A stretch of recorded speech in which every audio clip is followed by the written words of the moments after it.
Kahit ko na ako.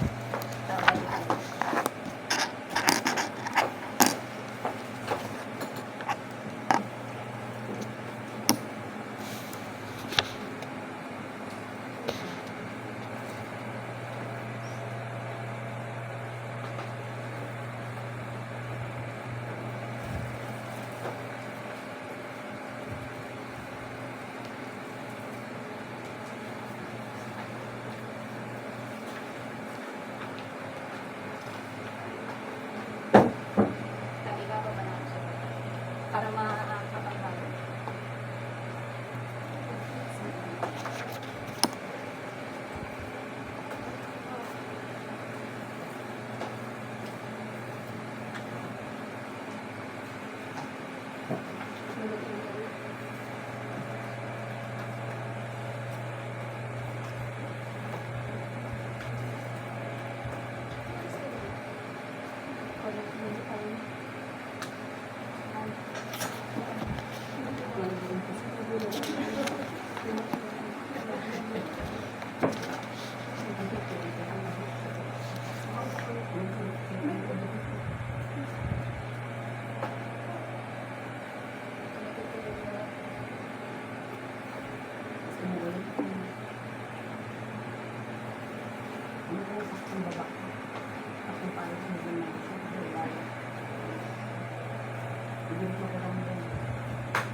Okay, start na tayo.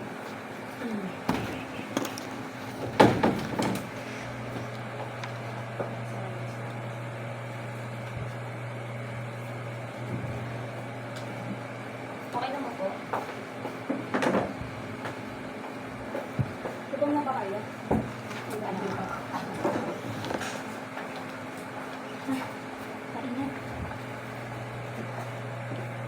Okay, so welcome to Yonho Electronics Company. Siyempre, bago tayo mag-start, pakilala po muna ako. Ako si Fina. Fina, new HR. Galing po ako sa purchasing department. Yung mga nagpa-purchase ng items sa company. Then, kailan ako nag-start? February 20, 2023. Actually, bago lang ako. Then, bagong regular na kayo. Gusto lang naman ni Yonho Electronics para ma-regular tayo. Wala tayong absent, walang late, consistent sa trabaho, willing matuto, at porsigido sa buhay kung may pangarap kayo. Madali lang naman para ma-regular kayo. Ang tanong, gusto nyo bang ma-regular? Yes, po. Lahat ba? Lahat ba kailangan ng pera dito? Lahat ba talaga?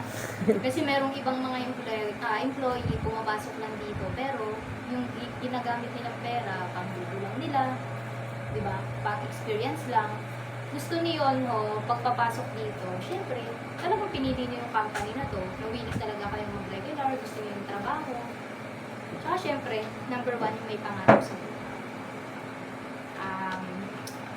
Actually, yung course ko malayo dito sa napuntahan kong department. Pero, diba, sabi nga nila, naniniwala rin ako sa kasibihan na hindi naman porket doon ka nagtapos, doon na rin mapupunta yung mga pangarap mo. Kumbaga, doon ka graduate, for example, accounting ka, accounting na rin yung tatahakin mong trabaho. Pero ako, hulaan nyo, anong course ko? Nurse? Idea lang. Hmm? Nursing. Business. Hmm? Ta? Teacher? Wala na. Sige na, sabihin ko na. Ang course ko, tourism. Hmm? Tourism management. Pero, palagi diba sa course ko? HR ako, tapos tourism ako, diba? Sabi ng iba, ano daw ginagawa ko dito? Tourism ka? Bakit dapat diba, nasa airplane ka? Gano'n, diba? Flight attendant ka. Pero, ako naman, yung course ko, hindi ko naman talaga gusto din talaga. Wala lang akong choice. Pero, syempre, tinakap ko na lang kasi learnings din naman yun, diba? Kahit hindi mo gusto, magugustuhan mo pag pinag-aralan mo na. Diba? Tsaka, kayo, syempre, habang bata pa, kung kaya nyo makapag-aral, mag-ipon kayo, iba pa rin kasi pag-graduate ka, diba? Mataas yung tingin sa'yo ng tao, tapos, syempre, mabilis ka makahanap din ng trabaho. So ako, nag-try lang naman ako, wala naman akong kilala din dito sa company. Walk-in lang, try lang mag-apply. Tapos, ang first job ko, kasi ako working student. Na-experience ko mag-fast food. Yung fast food na pinagtrabahuan ko sa McDonald's Manggahan sa Crossing. Yun, 7 years ako doon. Masaya naman ang trabaho kasi nag-start ako 17 years old. Although kaya ni mother tsaka ni father na supportahan ako sa pag-aaral, pero yung mindset ko kasi parang nahihiya ako sa magulang ko pag hindi ako nagtrabaho. Siyempre, kinayanan ko din para din makatulong. Tapos, ang sarap pala pag nagtrabaho ka, tapos may sahod ka, pinaghirapan mo. Ang sarap sa feeling, parang dun mo na nakikilala yung pera na, ganito pala, hindi pala ganun kadali makahanap ng pera. Siyempre, ang dami din ng iniyak ko dun. Kasi hindi rin biro maging working student. Pero sa awa ng Diyos, nakagraduate din. Then, siyempre, next naman akong nag-job. Di ko pa alam kasi kung anong a-applyan ko. Nag-try lang ako, sabi ko, parang saya yata sa production. Kahit graduate na ako, sabi ko, try ko nga kasi naririnig ko malaki daw sahod, gano'n. Di syempre, apply ako. Pasa ko ng mga resume. Tapos, nakapag-try ako sa Mitsuba. Kasi sa Mitsuba, 1-day process lang siya, di ba? Tapos nagulat ako, nakapasa ako. Di may exam din doon. Medyo mahigpit doon, di ba? Kailangan, may passing grade, gano'n. Tuntua ako. Una nag-apply ako. Sabi ko, ang apply ko sana, office. Then tinanong ako, anong course ko tuloy. Tinanong ba naman ako simula baba hanggang taas? Tapos sabi sa akin, ay, sorry, walang available sa office na ganito yung course mo. Sabi ko, okay po. Gumano na lang ako, di, malis na ako. Maya-maya, inabot din ako ng babae. Pero syempre, parang tawag na ito. Parang nainis ako dun sa babae ko. Sabi ko, grabe naman makapag-judge to. Tingin pa naman niya simula baba hanggang taas. Ay, sabi ko ganun. Grabe naman to. Tapos alis ako. Tapos sabi niya, nag-offer siya ng production. Ako, hindi rin ako maarte. Kahit anong trabaho, go lang. Sabi ko, sige, pasok ako. Sabi niya, may operator dito. Baka gusto mo. Sabi ko, sige po, wala problema. Tapos nakapag-apply na ako, dun ako sa May galing ba dito Mitsuba? Marami kayo. Di ba meron yun? Mitsuba 1 ba yun? MPC1, MPC2. Ay, MPC2, MPC1. Di, ayun. Doon ako sa MPC1. Yung mga horn, yun, doon ako. Tapos nag-apply ako doon. Tuntua din ako. So, itala, sino naman mag-apply dito? Tapos dire-diretso. Nakakatuwa kasi dire-diretso yung pasok. Tapos na-realize ko, ay, nakakapagod pala. Walang pahinga. Galo. Sabi ko hanggang linggo may pasok. Wala na akong day off. Tapos, pero sabi ko, okay lang. Kasi pag sahod ko, tuntua na ako. Kunyari, yung sinahod ko, 7K, 8K, sika lang. Sige naman. Nakakasahod na ako ng ganong kalaki. Dito, tuntua ako, nililibre ko sila mama. Tsaka si Papa, asaya sa pakiramdam pag nakakapag-libre ka ng pamilya mo. Diba? Tapos galing sa bulsa mo, pinaghirapan mo, ano lang naman, mababaw lang yung kaligayahan ko. Pero ang saya tumulong. Lalo na pag sa kapwa mo, kahit hindi mo pamilya, di ba? Kasi isipin mo na lang, syempre sa mga regular dun sa operator na experience ko na, meron talagang mga ma-attitude, di ba? Porket bago ka, parang inaano-ano ka na nila, parang bago lang to, walang alam, utos-utosan ka nila. Pero sa akin naman, di ko inaano kung nakagraduate ako o hindi. Pero dapat patas kayo makipaglaban sa tao, di ba?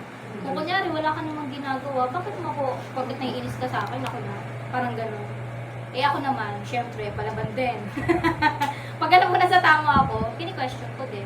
Sabi ko, ano ba ginawa ko? May mali ba akong nagawa? Nagtatrabaho lang naman din ako ng maayos.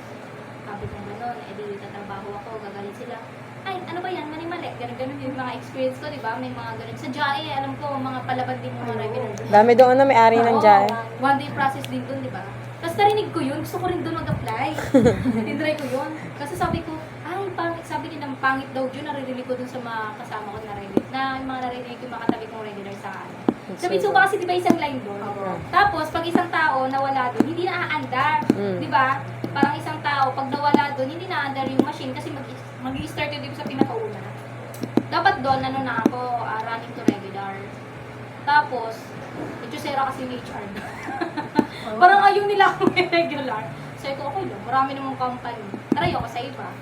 Hindi lakad-lakad ako, gano'n na-credit ako. Sabi ko, gusto ko ulit sa operator. Tapos sabi nila, anong ginagawa mo dito? Graduate ka, 4 years ka, ba't nandito ka sa nasa operator ka? Alam mo, sagot ka, wala na po, gusto ko po dito. Apply lang po ako. Sabi ko, wala naman kung masama kung graduate ako, gusto ko sa operator eh, diba? Sabi ko naman eh, bakit ganun yung Pilipinas? Kung porket hindi ka graduate, porket high school ka, yun lagi sinasabi ko sa sarili ko pag mga history, gano'n. Pati nga si Dr. Jose Rizal, pinag-aaralan namin. Hindi naman siya bayani. Alam niyo ba si Dr. Jose Rizal? Hindi siya bayani, pero nung digmaan, nagsusulat siya. Sabi ko, kaya siya, sabi ko, ha?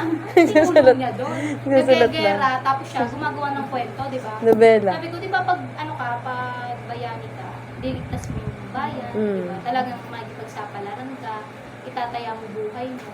Sa kanya dahil nagdidigmaan na, yun ang kwento ng prof ko, nagdidigmaan na siya, nagsusulat, nagkukwento, ito nangyari, ganito, ganyan.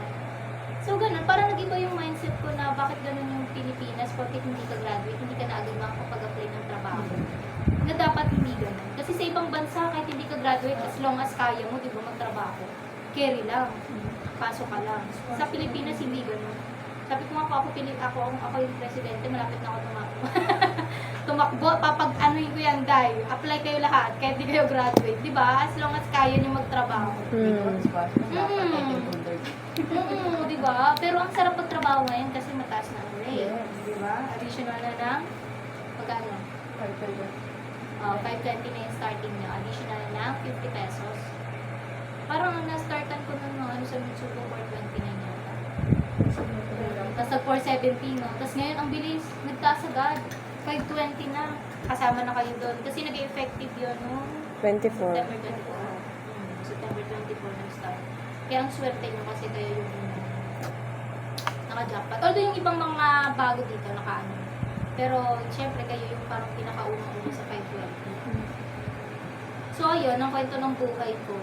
Masaya-saya naman kasi nakakatulong magtrabaho sa operator.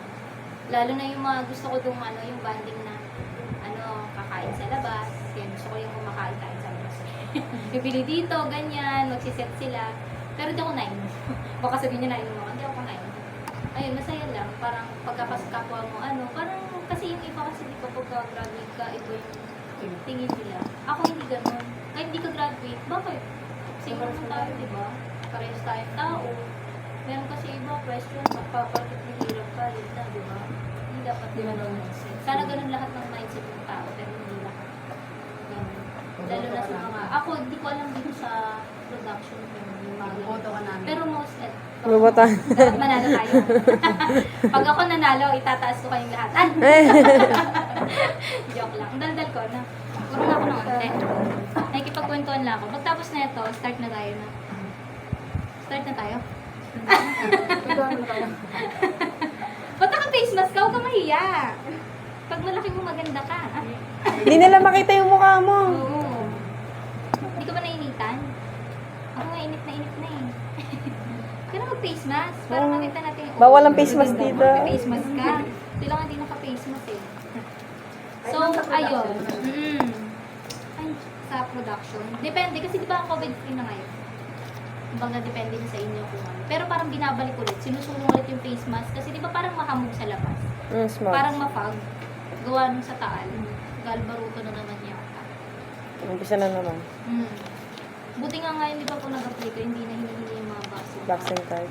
Dati na-experience ko yung kailangan may vaccine card, yung requirements. So, Jari, may na-experience ko doon, hindi ko pala na-experience. Sarili ko lang sa regular, na napatrabaho sila sa JAE, tapos, parang pinag-initan siya doon ng regular.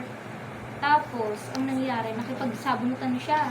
Sabunutan sila doon sa may locker. Eh, di ba bawal yun? Yung maglaban Nag-aaway. kayo doon. Tapos, ipatawag kayo, terminate na yun. Muntik na nga daw siyang muntik na daw siyang batuin ng electric pan. Sabi ko, grabe naman yun. Kaya, nung Nakalaki narinig ng ko electric yun, pan. Oo, dapat mag-apply ako sa JAI. Sabi ko, ay, wag na lang, di na ako mag-a-apply doon. Baka mabato din ako ng electric pan. Kaya kasi parang di ba ang trabaho sa nakakapagod na kasi buong araw kayo nakatayo, di ba? So, ayun. Tapos dito, nung nag-walk-in naman ako dito, apply lang ako. Ma'am, applyin ba dito? Pasa lang ako ng resume. Yung mga nakasama ko nag-apply, yung mga kasama ko din, yung mga ate-ate ko din sa Mitsuba. Tapos, apply kami, try kami. Ang in-applyan ko, production lang. Tapos nakita nila sa resume, graduate ako. Tapos sinuperan ako. Yung, sino ba to? Si Mang Ai, yung kasama ko. Yung, yung mentor. Inuperan niya ako. Sabi ko, why not? I-grab ko yung opportunity. Pwede naman ako sa office. Di ayun. Pag-apply ko, nag-try ako dito sa purchasing. Hindi ko naman ini-expect na operan din ako sa HR. So, punta ko sa HR. Ayun, eto na ako ngayon. Pag regular naman, nandito ako sa HR. Pero wala rin ako experience sa HR. Di ko masyadong gamay. Pero dahil sa pag-guide ni Ma'am ay tinuturuan niya ako. Syempre, may alam lang ka din kahit pa paano. Experience ako na masaya din kasi parang hindi rin nalalayo sa course ko ay sa mga na-experience ko ng work dati. Kasi nung nasa McDo ako, nag-host din ako ng mga party. Mag-ano ako sa mga tao. Kaya parang hindi na rin hirap sa akin yung makipaghalubilo sa tao. Kahit hindi ko kalala, basta okay sa akin. Ganun, nakikipag-usap na. Dito meron bang may anak? May anak. Ilan kayo?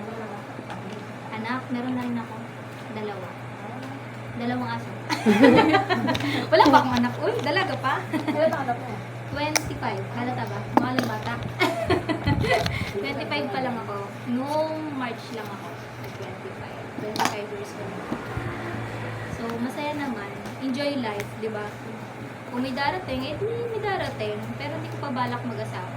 Habang bata pa, enjoy life. Ha? Tingin mo? Meron. Meron, may anak nga eh. Aso. Aso. Pet lover kasi ako eh. Tingin mo, medyo ano ako. Wala ka para kang bumi-stress.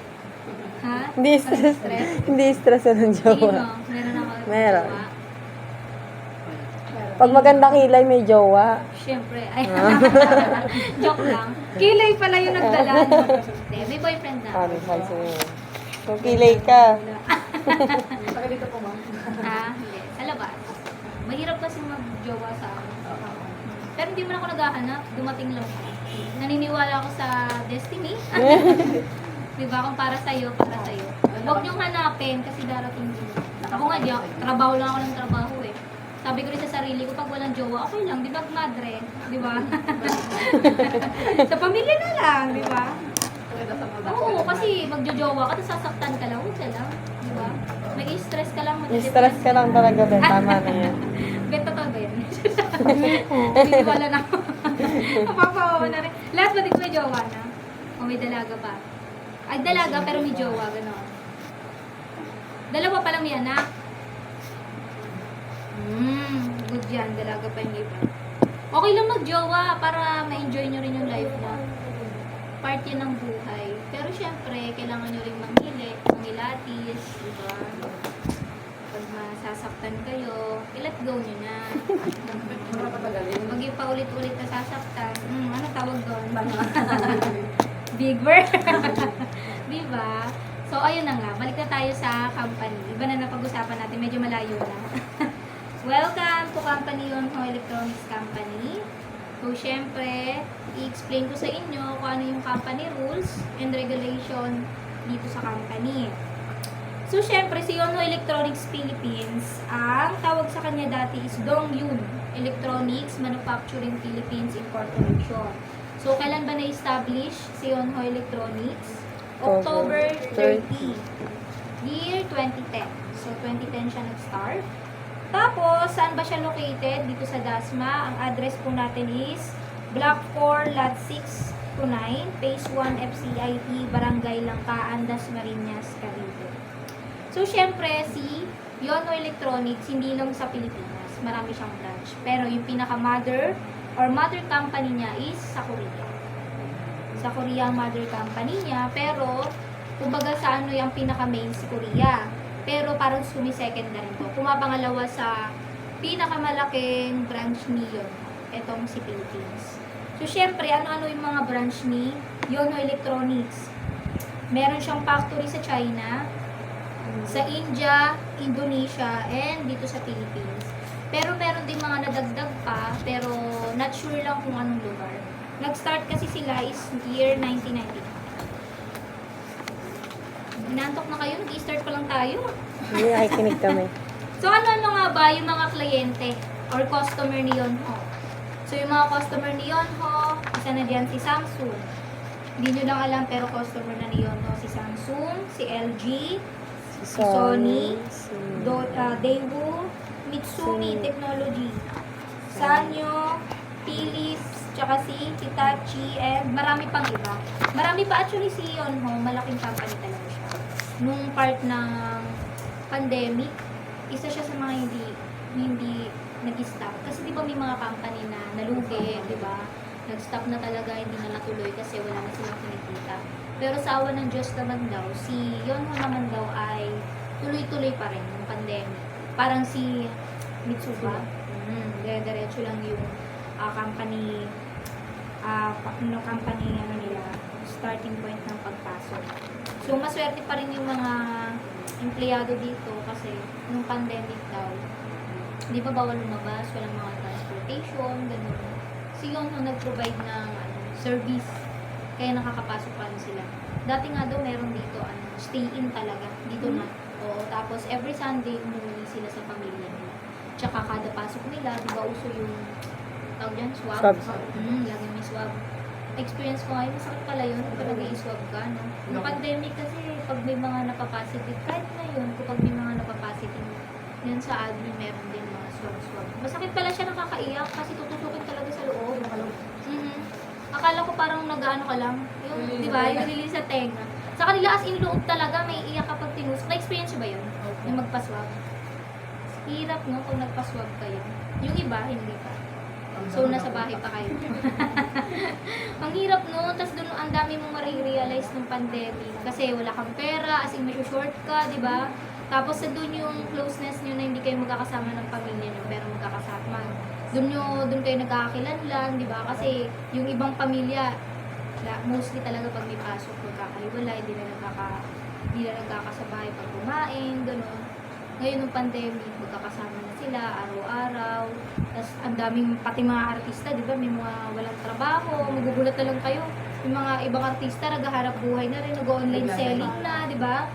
Yung mga online seller na, ang dami ng ginawa nilang negosyo para lang kumita. Kayo ba ganun din? Nag-online selling din kayo, na-experience mo? Na-experience mo? Hindi nyo na-experience. Pero maganda may business. Kung mayaman ka lang, no? Sa bahay ka na lang, may business ka na lang. Kung pwede lang. Pero hindi kakayanin. Sa mahal ba naman ang bilihin ngayon, di ba? Pinagaga nila yung tax, pero ang tataas mo ng price. Parang iisipin mo, parang hindi nakatulong. So, ayun. So, sa kliyente ni Yonho, meron diyang isa na parang hindi na customer ni Yonho. Si Mitsumi Technology. Yan. Hindi na siya customer ni Yonho. Alam niyo ba ang item or yung product ni Yonho is media kayo. Paano yung item or yung product ni Yonho? Connector. Connector. So, di lang natin alam yung mga charger or kaya sa cellphone natin, may mga parts dyan na galing kayo. Tulad niyan, yung mga kliyente nila na Samsung, Philips, mga ganyan. Yung mga parts na maliliit lang. Isa yun sa mga product ni Yonho na kinakapit din para mabuo yung isang charger, yung isang cellphone. Yan. So, next natin is ano ba yung mga benefits ni Yonho? SSS. Alam na natin yan kung ano yung mga SSS. Nandiyan pumapasok yung salary load, maternity. Tama? Sige, next nyo para makasunod kayo. Ano pa? Paternity, sickness. Magita ba natin lahat? Salary loan, maternity, paternity, Calamity. sickness. So, sa SSS, meron tayong sinasabi nila 36 months na contribution. Ibig sabihin na 36 months, parang 3 years bago ka makapag-loan sa salary. Yun ang requirements nila. So, kapag nakapag 3 years ka, na continuous yung bayad po natin monthly kay SSS, pwede po tayong makapag-loan kay SSS. So, sa maternity, ganun din. At saka sa paternity, ganun din. Tsaka kay sickness naman, meron tayo dapat 1 year backward. 1 year backward and 4 days na pag-absent, pwede tayong mag-file ng sickness. Pero dapat yung pag-absent natin na 4 pataas about sa sakit. So, dapat meron din kayong mga requirements na valid ID, tapos katunayan na nagpa-medical kayo, na may sakit kayo, para mabayaran yung hindi nyo pagpasok. Parang yun yung magiging kapalit pa pagpasok nyo na pagpapile nyo ng sickness leave. So, meron din sila tinatawag na parang yun nga yung sa leave form. Pag regular na kayo, meron silang parang benefits na pag hindi ka nakapasok, tas regular ka, nag-file ka advance, tapos hindi leave, pwede yun i-file natin kay HR, tapos babayaran mo yun. Parang sa 1 year, meron kang 5 beses na pwedeng bayaran mo. Kahit hindi ka pumasok, pwede yun ng I think 8 hours. Parang gano'n. Basta, yung pag-absent mo is approved na nagpasa kay HR na talagang may dahilan yung pagpasok, yung pag hindi mo pagpasok mo. File ka, may medical ka. Tapos pala sa medical pang nagpasok kayo. Si clinic kasi may mga na-experience na nurse na ewan ko na open na sa inyo. Yung pagpasa ng medical na peke, pwede kang pwede ka nang, pwede nilang i-terminate. Alam ko, terminate na agad yun. Pag once na nadaya yung medical. Kaya kayo, pag kunyari absent kayo, magpapile kayo ng medical. Kukuha ng medical sa clinic, pwede din sa kahit basta meron kayong patunay na may medical kayo. Alam ni Ma'am Nurse kung peke yan. Kasi marami na rin natanggal dito. Sa experience ko dito sa HR, meron akong na-experience din na bago pa lang ako, tapos nalaman ko, meron pa lang bago din, na nagdaya. Bago pa lang siya, nagdaya na siya. Para lang mapatungan lang yung hindi niya pagpasok. Dapat hindi pwede yun. Kasi kung may sakit ka talaga, i-file mo yung medical mo, di ba? Kasi magkano lang naman, although mahal siya, pero para hindi rin maawas yun sa absent mo. Although absent ka, pero yung clinic na sasabihin, akala nila, pagpasok mo dito, may tiwala yung company na pagkakatiwalaan ka, kasi unang-una dyan yung trust eh. Diba? Pag nawala yun, tapos kaya mo palang mag-doktor-doktor ng mga medical, di syempre wala nang tiwala yung company sa'yo. Automatic yung term. Kasi last week, meron akong din na bago. Sinulatan niya, akala siguro ni employee, contractual pa lang yung bago. Hindi mahalata. Pero si Ma'am Nurse, marami siyang connection, marami siyang kilala, bine-verify niya yan. Pag nagbasa kayo ng medical, for example, si Jessa, ito si Jessa, nagpa-medical pa to sa'yo, ito ba yung gano'n, ganyan, nagtatanong siya regarding sa medical. Tapos sasabihin, syempre si Doc, or kaya yung nurse yung makausapin, nag-medical yan, ito, ganyan. Malalaman niya kung nagdadaya. Pero ito ba, nagpasa ba ng kasi parang may nilagay siya doon, parang may sinulat siya na akala ni Ma'am Nurse, hindi mahalata. Alam ni Ma'am Nurse kung ano yung resibo ng medical. Pagtanong niya, hindi ko yan nilagay. Tapos, in-screenshot, may message, ganyan. Tapos, doon nahalata ni Ma'am Nurse. Kinausap niya. Tapos, ewan ko pinonference yun. Umamin din, yung bago na, pasensya na po na dahil. Dapat hindi. Kung ano yung totoo talaga medical, yung ilagay mo.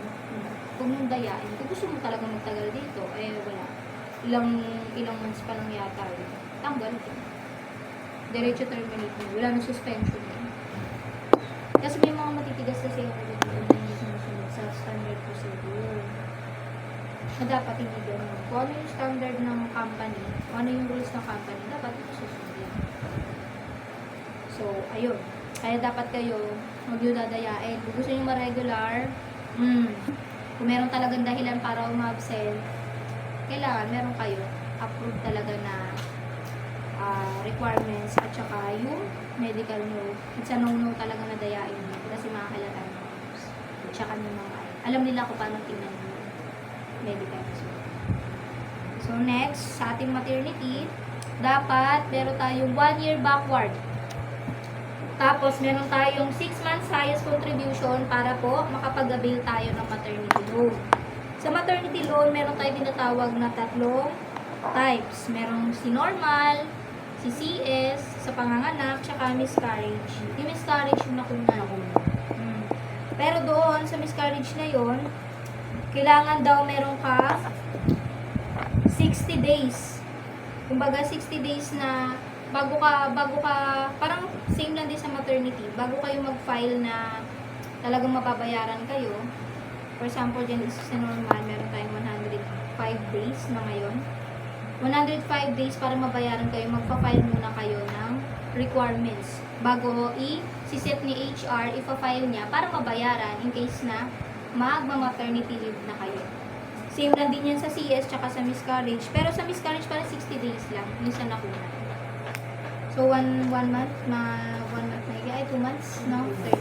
31. Tapos, meron din si SSS na pwede kayong mag-download na application. Di ba meron na ngayon? Pwede nyo i-check kung nahuhulugan ba yung SS nyo. Kung hindi, i-update nyo. Pwede nyo sabihin kay HR kung hindi nahuhulugan. Para matanong nyo rin kung bakit hindi nahuhulugan, bakit nalilate. Kasi benefits nyo rin yun. Sa inyo din yung mapupunta. Tapos, sa pag-ibig naman, same din. Meron tayong maternity din. Meron din tayong calamity. Sa calamity naman, magpa-file lang tayo talaga pag merong Bagyo. mga bagyo, tapos may inilabas na pwedeng mag-loan, pwede yun. Meron tayong ganun. Basta, nakapaloob doon kung ilan yung, alam ko sa pag-ibig parang 2 years bago makapag-loan, di ba? Kailangan 2 years mong continuous na nababayaran yun. Tapos, SS naman 3 years. Sa pag-ibig naman, dapat meron tayong 24 months, yun yung sinabi ko, 2 years, equivalent sa 2 years na contribution, para makapag-loan tayo ng pag-ibig loan, tapos calamity loan. Pero, meron din tayong tinatawag na housing loan or personal. Dapat meron din tayong 24 months or 2 years na contribution para makapag-loan po tayo ng housing loan. Meron din yung, kung di nyo nababayaran pero continuous naman ang bayad nyo, personal. Kung wala kayong trabaho, self-employed, pwede rin yun. Tapos, sa PhilHealth din, same lang din, magkakaparehas lang si SS, pag-ibig, tsaka si PhilHealth. Si PhilHealth naman magagamit nyo lang kapag may sakit tayo at kapag na-confine ng anak tayo, pwede natin i-avail yun. Pero at least 3 months ang contribution natin para makapag-avail ng PhilHealth. Pero sa akin kasi experience ko si mama nung na aksidente siya 1 day lang. Tinry kong gamitin yung PhilHealth ko. Hindi pala siya pwede. Kailangan talaga ma-confine pala para lang magamit, no? Pero bawal din siya yung parang, kunyari, nagbayad ka pero 1 month lang. Less than 3 months, no? 1 month lang yung nagamit. Hindi rin pumapayag si PhilHealth. Kailangan 3 months and above yung bayad. Parang 200 yata ang kalkas.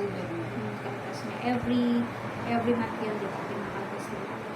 So, ano ba yung mga qualified sa ating PhilHealth? Meron din si PhilHealth na pwede tayong mag-download ng mga application ni PhilHealth para di ma-monitor kung nahuhulugan lagi yung PhilHealth natin. Meron tayong spouse tsaka children na dependent para makapag-avail ng ating PhilHealth. Pero kung may sarili silang trabaho, hindi sila makakapag-avail ng PhilHealth natin. So, dito na tayo sa other benefits. Naiintindihan nyo ba? Yes po. Other benefits. Ano ba yung mga other benefits ni Yonho? Isa na dyan yung break time. Maliit man, pero sabi nga nila, malaki Malaking din bagay. ang naitutulong. Or malaking bagay din ang natutulong. Kasi sa 28 pesos, magkano na rin ang mababayaran mo, lalo na kung gulay yung ulam mo, magkano lang additional mo, 4 pesos. O, tapos may kanin tsaka ulam ka na. Depende na lang sa'yo kung gusto mong dagdagan yung kanin mo, baon ka para makatipid ka. Diba? So ngayon, diba, dahil first day nyo na, bayad na kayo, pwede na kayo makapag-avail ng break, ng free meal nyo mamaya. Basta mamaya pag in-enter kayo ng biometric, isulat nyo, no, pag di nyo nakabisado.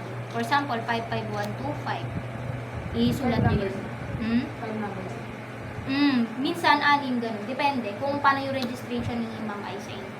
Mamaya kasi pagtapos natin ng orientation, magla-locker tayo. After ng locker, magba-biometric. Pagkatapos ng biometric, didistribute ko na kayo sa mga department. Doon na mag-i-start yung ating work. Kaya makinig kayo ha, pag Okay tinuloy lang mo. dito. Depende sa language. So, next natin is long service incentive for regular employee pala. So, kayo contractual, wala pa. Pero pag once na-regular kayo, makakabil din kayo nito. Parang kumbaga sa back pay. Ito yung ibig sabihin ng long service incentive. So, kada sahod, kada araw na pagpasok nyo, pag regular na kayo, meron 10 pesos na dinadagdag dyan. Mapapansin nyo yan or makikita nyo sa inyong payslip. Hindi nyo lang nararamdaman kasi 10 pesos lang yung dinadagdag niya per day. Pero, pag nakapasok kayo, for example, ng 13 days, meron na kayo 130 pesos na additional. Yun na yung parang back pay nila. Hindi na yung, although may back pay kayo, pero yung sa regular kasi, ang ano nila, pag once na nag-resign kayo, yun na yun. Yung 130 pesos. Kasi may mga ibang company, meron, di ba? Sa kanila, in-advance nila. Although may nakukuha kayo kasi hindi nyo lang maramdaman, gawa ng medyo maliit. Kasi nasasama siya sa sahod mo per day. Pag once na regular kayo. So, next natin is timekeeping. Working hours, shifting schedule. Huwag nyo na lang pansinin yung oras dyan kasi yung oras na nandyan, dati pa daw. Hindi pa na-update yung oras. Pero usually napasok natin pag operator tayo or nasa production tayo, 7 to 7. Tapos may tinatawag tayo na CWWS, Compressed Work Week Schedule. Ito yung sinasabi nila na pag Monday to Thursday, Monday, Tuesday, Wednesday, Thursday, 4 na araw yon. So, ang pasok nyo is 7 to 6. Ay, 7 to 7 pala pag operator. So, 7 to 7. So, dapat ang 8 hours natin sa isang araw is 7 to 4. 8 hours na yun, di ba? So, meron tayong 5, 6, 7. Mostly, yung 7 natin is OT. Yung 2 hours doon na 5, 6, yun yung consider natin na kung wala pa kayong idea is OT natin. Pero, hindi yun OT. Diba? Yung 7 to 6 natin, yung 2 hours doon, yun yung mabubuo nyo ng Monday to Thursday para sa Saturday. Yun. So, ibig sabihin, sa amin kasi, kahit hindi kayo pumasok, bayad yung Sabado. Yun yung sinasabi nilang CWWS. Monday to Thursday. Ngayon, pagka may kulang ka doon, at hindi mo na occupy yung 2 hours na yun sa Monday to Thursday, hindi mo babayaran na. So, dapat kumpletuhin mo yung Monday to Thursday na 7 to 6. Tapos, di ba ang pasok natin sa operator is 7 to 7. Yung 1 hour doon is Break OT. time. Ay, OT. OT. Yun yung OT, 1 hour. Pero yung 2 hours, hindi yung consider as OT. Yun yung para sa Saturday na 8 hours. Tapos, si Friday, di ba ang usually pasok natin 8 hours, 7 to 4 lang. Depende sa isa line kung may extension, ganun. OT na yun. 7 to 7, yung 5, 6, 7 yun, na 3 hours, OT yun. Bayad yun. Malinaw? Tapos, sa Sabado naman, kung may pasok kayo, may 30% na dagdag sa Sabado. Kunyari, pumasok na kayo ng yung 7 to 6 nyo na Monday to Thursday, na ipasok nyo na yun, di ba? Na 7 to 6. So, may 8 hours na kayo. Ngayon, may pasok ulit kayo ng Sabado, pinapapasok kayo ni line leader. Additional yun ng 30% sa Sabado. Gotcha? Di ba, mostly naman napasok sa production, kahit linggo may pasok. Pero depende sa line, kung yung plan nila is mababa, hindi na kayo papapasukin. Pero kung mataas, papapasukin kayo. Medyo pumasok, mas pataas ang sahod. Lalo na ngayon, masarap pag-OT kasi 520 na kayo. Ano yung rate ko? 520 na. Dating 470 na yung 520 na. Gets nyo ba yung Monday to Thursday? 2 hours. Hindi po yung OT Yung OT na ay yung 2 hours na yun para sa Sabado. Magkaka-OT lang kayo 1 hour kung 7 to 7 kayo. Tama? Tapos, pag Friday, 7 to 4, pag nag-OT po kayo, 5, 6, 7, meron tayong 3 hours OT. So, bayad po yun. Bayad po yun. Tapos, pag pumasok po ng Sabado, may dagdag na 30%. Madadagdagan po yun. Malinaw? So, Sunday, OT rating. OT rating. So, tiba-tiba kayo pag pumasok kayo. Tapos, ang sahod pala dito, ang cut-off natin is 15.30. Ang sahod is 5.20.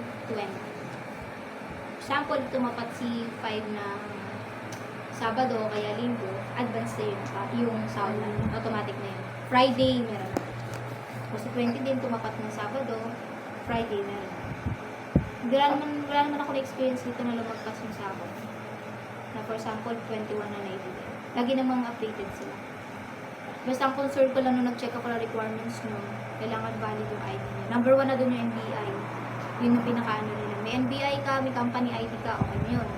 Company ID o kaya NBI o kaya company ID or TIN ID, pwede na rin yun. NBI or TIN ID, pasok rin yun. Kayo may mga NBI, huwag nyo kalimutan na kunin nyo kasi mahalaga yun. Para ma-process din yung ating ATM card. Kasi mahirap din pag-cash, di ba? Kasi every sahod, pupunta kayo dito para ma-avail nyo yung sahod nyo. Eh kung may ATM kayo, kung may sahod na, makukuha nyo na agad. Ang makagandahan pa dito, kasi nandiyan yung ATM machine. Malapit lang. Hindi na kayo lalayo. Kasi di ba yung next machine natin sa ano na, FCI, kung mahaba ang pila. Hindi po yan lumayo. Hindi naman kasi ano sila, every 2 hours yata. Parang 3 beses yata sila dyan nilalagay. Ma'am, dito lang ako sa sahod na. Di ba, regular day, ang OT 5 to 7. Mm-mm. Bayad po ba yun? Yung 5 to 7 na pasok Opo. sa regular day. Yung 7 lang na 1 hour. For example, di ba, pumasok tayo na ngayon. Sabihin na natin nag 7 to 7 tayo.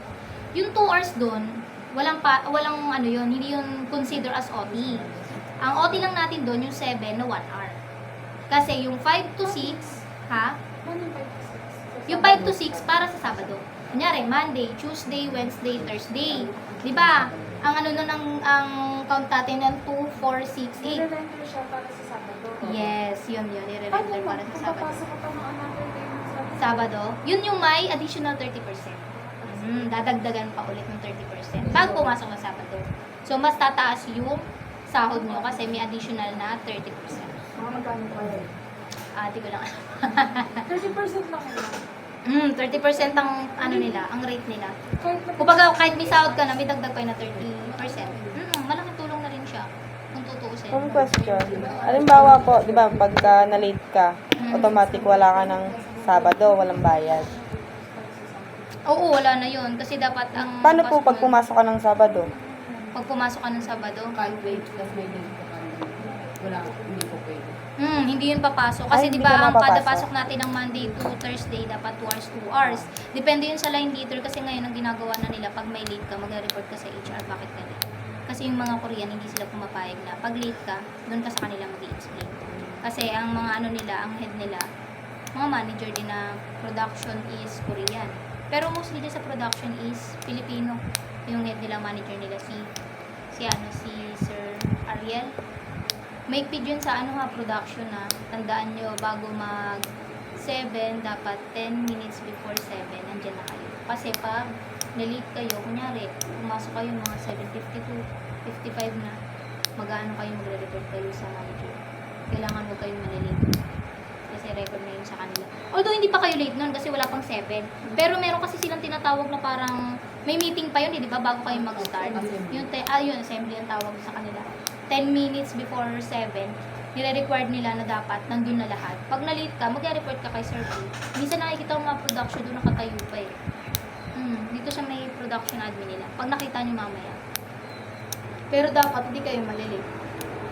So gets nyo na? Yung sa 7 to 7 to 6. Kaya hanggat maaari, kumpletuhin nyo. Kasi kung kunyari makukulangan kayo ng mga 1 hour, wala na yun, hindi na yun bayad. Automatic hindi ka napapasok sa Sabado. Hindi na yun i-consider. Pero depende pa rin sa line leader kung kulangin sila ng tao, papapasukin kayo. Depende pa rin yun. Kasi ang alam ko kasi yung yung dun sa, ewan ko kung tuling ba yun. Merong 2 hours, 1 hour yata or 2 hours na hindi rin nakasama. Hindi na yan consider na bayad. Parang siguro, paano ba ginawa nila ng tuling dun? Yun ang narinig ko parang hindi na binayaran. Kasi dapat consistent yun na mapapasukan yung Monday to Thursday na 7 to 7 kasi yung schedule nila. Yung 2 hours dun, para yun sa Sabado nyo. Tapos yung 1 hour na Monday to Thursday, yun yung OT nyo. Tapos pag pumasok kayo Sabado, may 30%. Malaki-laki na din siya kasi, oo, OT rate mo siya. Sabado, Linggo, OT rate ka. Kaya pag pumasok kayo, mas malaki, lalo na ngayon ang rate, di ba? 8 hours pa lang, 520 na. Eh, lalo na kung may OT pa, mas malaki ang dagdag. Magkano OT per hour? Yun ang hindi ko alam. Ang OT per